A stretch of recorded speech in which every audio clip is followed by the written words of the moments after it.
So welcome back to the final session of this year's AofA. We have the great pleasure of listening to Zhicheng Gao, who will tell us about improved error bounds for the number of irreducible polynomials and self-reciprocal irreducible monic polynomials with prescribed coefficients over a finite field. He wins the prize for the longest title. That's for year. sure. Yeah. Okay. I hope the talk is not that long. So thanks, Mark. And let me take this opportunity to thank the organizers and congratulate them for this successful event. I can imagine, the amount of effort put into this kind of hybrid format. Okay, so let me first introduce some standard notations about finite fields and polynomials over finite fields. So FQ star just denotes the set of all non-zero elements in this FQ, and FQX is the set of polynomials whose coefficients are in FQ, and then degree is denoted by DEG of F. And then we have this M for all the monic polynomials. And we use this I for irreducible monic polynomials.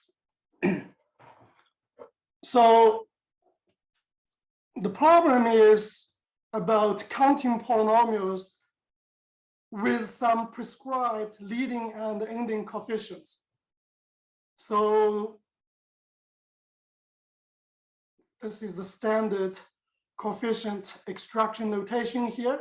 So the coefficient of the degrees, for example, of F minus 1, that's called the first leading coefficient, and the degree of x to the coefficient of x to the power, say, d minus 2 is the second leading coefficient, and so on. And then we have the ending coefficients here, right? Coefficient, the last coefficient is also called the norm, and the first coefficient is usually called the trace of this polynomial. So we want to count basically irreducible polynomials with L leading coefficients and T ending coefficients. So if we define this equivalence class, so if we say that two polynomials, two monic polynomials to be more precise, are equivalent with respect to these two given non-negative integers L and T, if they have the same L leading coefficients and the same T ending coefficients, then basically we want to count polynomials, some type of polynomials, such as irreducibles or self-reciprocal and irreducible monic polynomials in a given equivalence class. And now, by default, we assume that the constant term f of 0 is not equal to 0 when t is bigger than 0. That is when we actually prescribe some ending coefficients.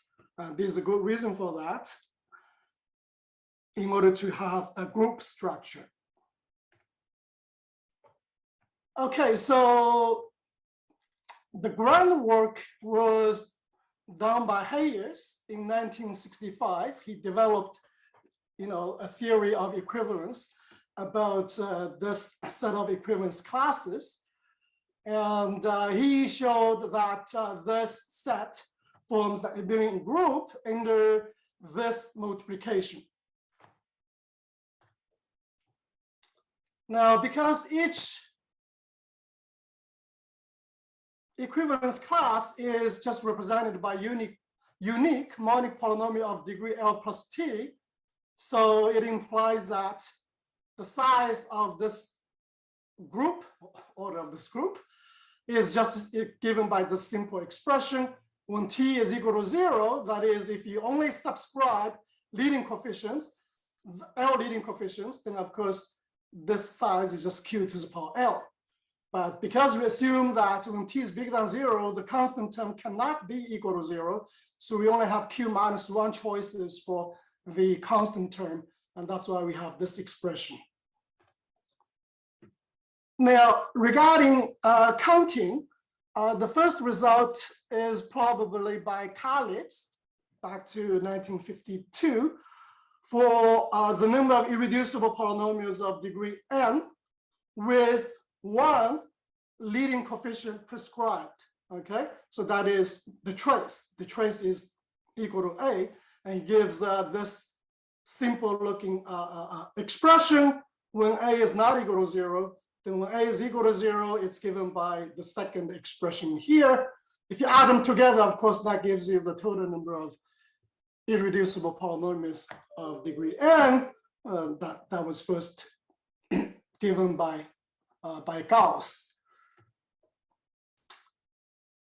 Okay, so in general, of course, we are interested in deriving an expression for this number of irreducible polynomials of degree n in a given equivalence class L, that is, with a given prescribed leading coefficients and ending coefficients. Now, using Hayes' theory and Weyer's bands on character sums, because this is related to finite abelian group, so people working in number theory and finite fields usually use the so-called character sum or exponential sum to derive some expressions. And for example, Xu in 1996, he has a paper which gives this simple upper bound. And in 2005, Cohen has a survey paper which gives this simple looking upper bound. And of course, according to Cohen, those results are known actually previously. Okay, so in this talk, we're going to use a formula recently obtained by a student, Kuhner, who is currently a master student, jointly supervised by my colleague, Stephen Wang, and myself. So I will mention the formula in the next couple of slides. And using that formula, we can derive the following improved bounds. Well, this Avicen bracket, of course, we are familiar with.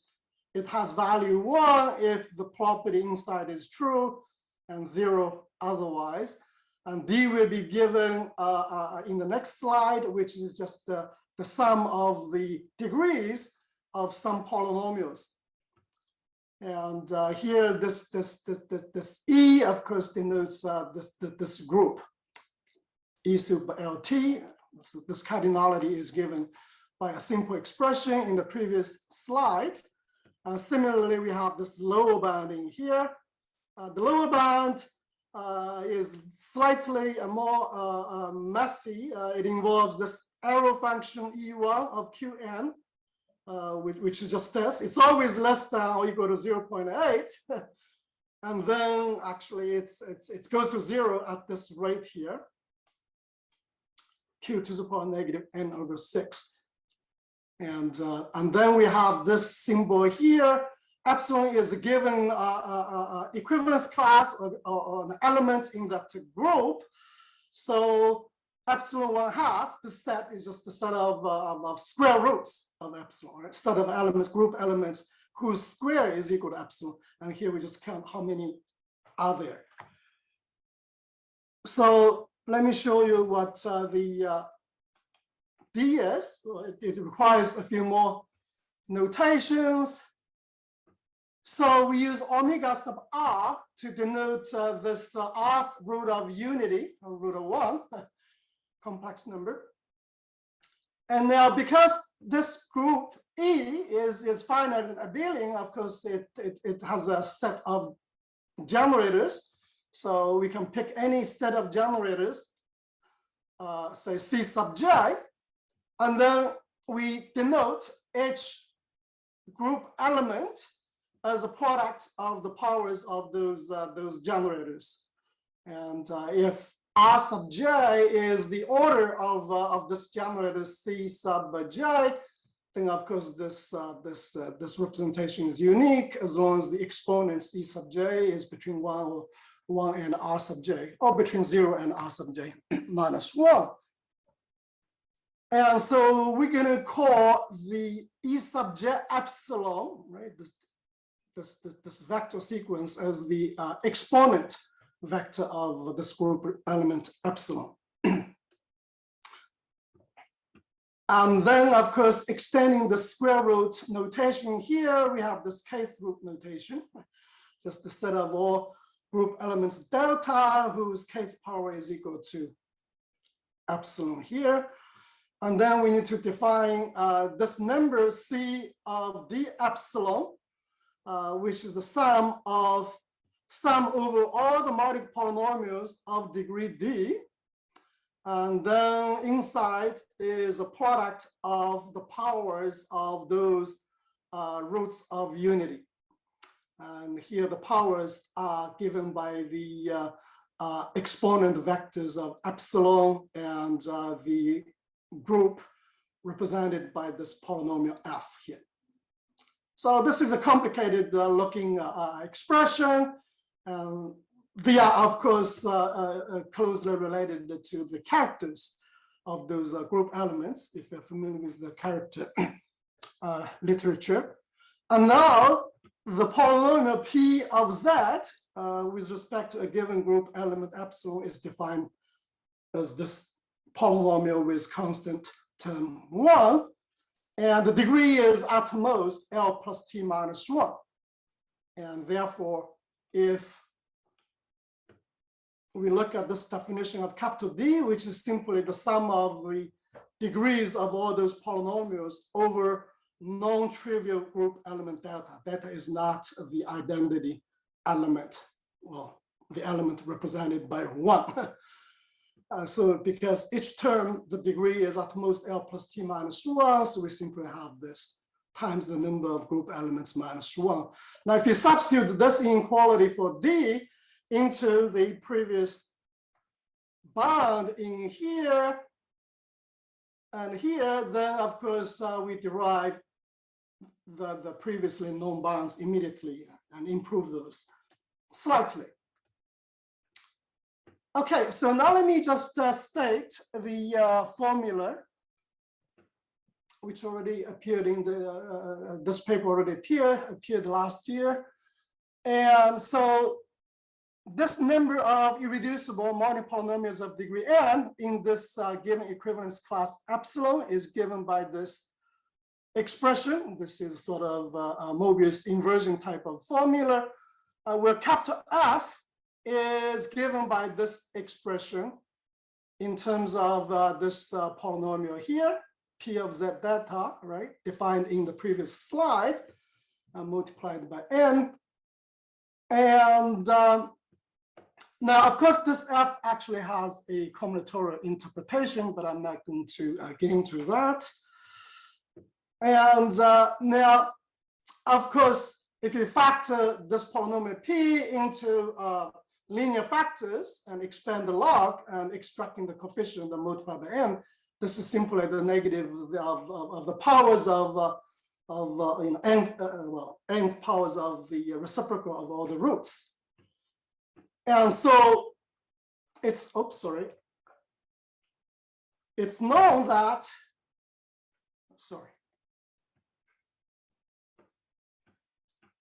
Those roots, rho, is always bigger than or equal to 1 over the square root of q, or q to the power negative 1 over 2, whenever this, this delta is not the trivial group element, okay, so-called non-trivial character.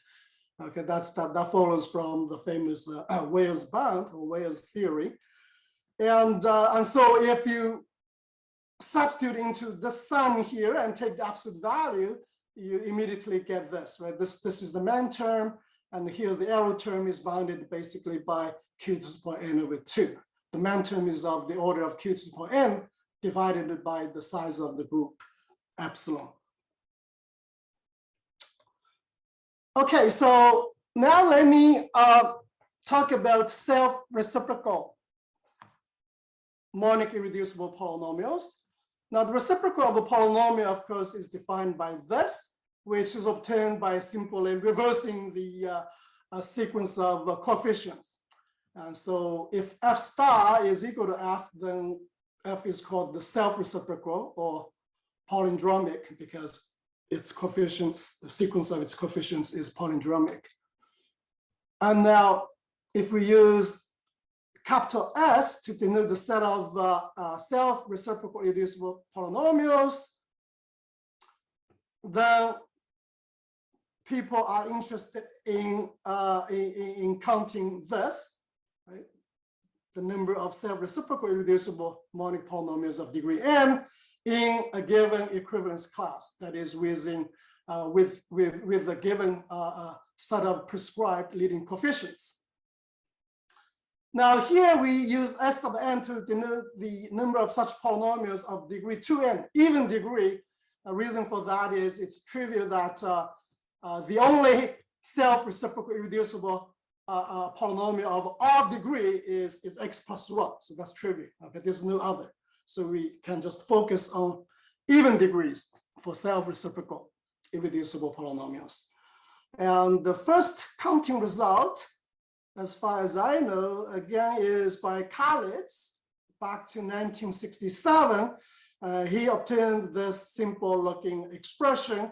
Now note here that there's no prescribed leading coefficients here. Okay, this is just the total number of self-reciprocal irreducible polynomials of degree 2n.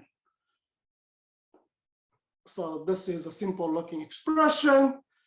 Now, what about such polynomials with some prescribed leading coefficients? Well, exact expressions will become quite messy. So you will see the reason in a minute. Now, of course, other than finding this kind of explicit formulas, that's what we do as for enumerations. But people in coding theory or designs, for example, they are more interested in construction of such polynomials, right? So especially they would like to know if such polynomials exist because they are useful in coding theory. And there are many papers related to that. And the one basic tool used is the following proposition, which is implicit in Khalid's paper and explicit here in those papers by Kuhn and Mien. And it says that every self-reciprocal monic polynomial of even degree 2n here can be expressed in this form. Okay, the right-hand side is clearly self-reciprocal. And the thing is that every self-reciprocal polynomial of degree 2n can be expressed in this form. Moreover, if n is bigger than 1, then G is irreducible if and only if either f is irreducible, that's nice for us, or there's another possibility that f is not irreducible, but has to be written in this form as a product of a monic polynomial irreducible h of x times its reciprocal. Then of course has to be divided by the constant term h of 0 here to make f of x monic. And h is not self-reciprocal itself. So this proposition is used for constructing and counting irreducible, self-reciprocal irreducible monic polynomials. So that's what we're going to do. That's what we used. And of course, there are other methods, more direct constructions. So now if you look at the equations 5 and 6, equation 5, if you compare the leading coefficients, right, of both sides, you derive this simple relation between the leading coefficients of G and leading coefficients of F. So we're going to use phi sub n to denote this relation, this mapping. And unfortunately, this mapping F sub n depends on the degree n here, okay? Degree is 2n, it depends on n here. So for each n, we have a different mapping here. And then the second equation 6 gives another mapping, which is actually simpler because it's simply from this product of H with its reciprocals. It's just the usual convolution sort of thing. And it can be described using the, in terms of the groups we mentioned earlier, this is more compact or succinct. And so using this simple observation, which is given in this paper here by Xu, that is this group is isomorphic to the Cartesian product of those three groups. Epsilon L for E super L for leading coefficients, and then for the T ending coefficients, we just using this FQ star is for the non-zero constant term, and then the remaining T minus 1 ending coefficients can be incorporated in here, and therefore we can express each group elements in this group as an ordered triple here in this form. And for self-reciprocal polynomials, we are dealing with L leading coefficients and L plus 1 ending coefficients because of H star. So using the previous two equations, then we can simply derive this expression for the number of self-reciprocal irreducible polynomials here of degree 2n, okay, whose leading coefficients are given by this this group element epsilon here. Phi sub n is the mapping we mentioned in the previous slide, and this equation 6 is reflected in here. Gamma is for h of 0, the constant term, and then we make sure that the product of these two group elements is equal to this given epsilon. It's reflected by the fact that it's coming from H times H star.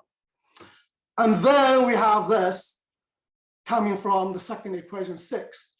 We have to exclude those H which are self-reciprocal themselves. So this equation then can be used to, because we already know expressions for I, irreducible polynomials, and so we can use this to find S recursively here, right? From n over 2 to n. All right, and so again, as I mentioned earlier, that there are considerable interest in just proving the existence of those kind of irreducible polynomials with given prescribed coefficients, and there are a bunch of papers in here starting with the famous Hansen-Molen paper in '92, and Daniel actually has a survey paper on this. So using the lower bound, we showed a couple of slides earlier, because those lower bounds are explicit, so they can be used to show that this is bigger than 0 whenever L plus T is slightly less than n over 2, 1/2 of the total number of coefficients. Now, for self-reciprocal irreducible polynomials, if we use the known expressions for I and the known bounds for I and substitute in, we can get some trivial bounds which are not as tight as in here. So it takes some effort to manipulate a bunch of sums of those roots of unity using some constellations and the subgroup structures. And then we can derive this kind of bound, which is much better. This is almost tight. And the D is defined earlier. E sub 2 is a similar looking arrow, this function here, which goes to 0 and always less than 2, actually. And D prime is another similar looking degree sum here, but this now is in this group. epsilon, well, with L leading coefficients and L plus 1 ending coefficients. And again, this can be bounded easily and reduced down to this bottom inequality, which is very simple looking. So this is the lower bound, and sorry, that's the upper bound. And here a similar looking lower bound involving d prime and this arrow, well, this E2 function, which goes to 0. Now again, if we use this simple looking lower bounding here, we can immediately obtain that this is bigger than 0 when L is slightly less than n/2. Okay, let me see. So my time is almost up. That's good. So that's basically it. So let me stop here. And again, thanks for your attention. And let me know if you have any questions.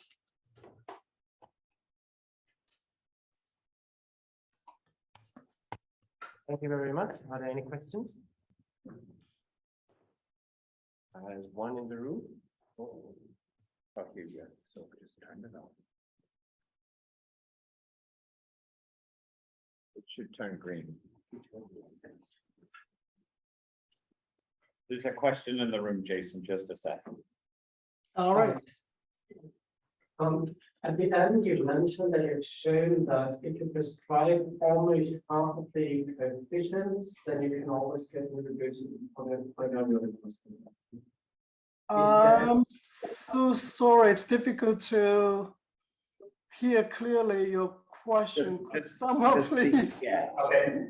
Okay. So on this first slide where you got this moment before, you mentioned that if you prescribe n half minus this log q of n coefficient, you can always find an irreducible polynomial, right? Right. Is there any kind of conjecture if this is optimal, or are there any cases where if you would want to prescribe, say, two-thirds of the coefficient, you cannot find one? Is there any result in that direction? Yeah, well, we have some, okay, so that's good. So actually I'm prepared for this here.